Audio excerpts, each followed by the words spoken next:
We're speaking to Manuel Lopes from the Institute for Systems and Robotics in Lisbon. Manuel, can you explain what we're seeing here? So this is part of a European consortium. So this is Robotics project. So we developed this. We, in partnership with several universities in Europe, we developed and constructed this robot. And the goal of this project was to develop and distribute this robot. So there's already 20 copies of this robot in Europe and elsewhere. And the idea is to use this robot to study machine learning techniques and human cognition.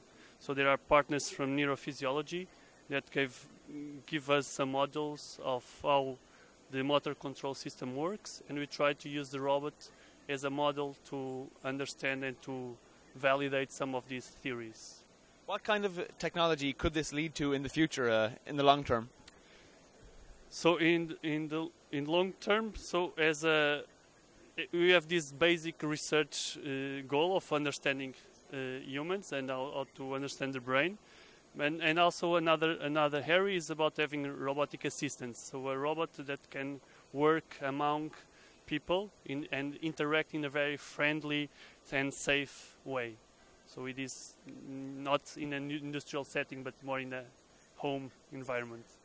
And how long has this project been running under the Commission? So it was funded for 5 years, and we are in the last year. So it's going to end in January. So it was a 5-year project. And does it seem to you that the EU's innovation frameworks and strategies and policies are doing quite well? Yes.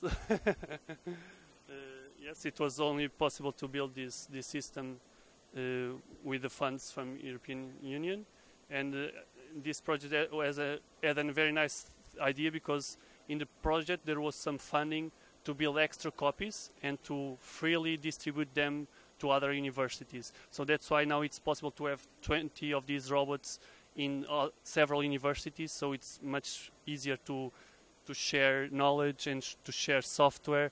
So in the integration it's much easier this way. We always had this idea, I think, that in terms of robotic systems, that the Japanese and the Americans are way ahead. Are we catching up in Europe, do you think? So this is a demonstration that we can even build the hardware parts. In terms of the software, I'm not sure. I think we are very ahead, I would say even. So there's lots of partnerships among Japan and Europe and the US. So I'm not sure. I would say that we are behind.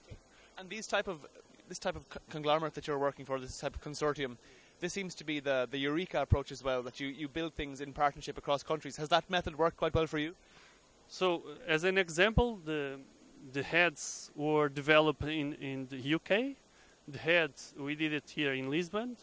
The arms were developed in Pisa, Italy, and the full assembly was done in Genova. So I would say that...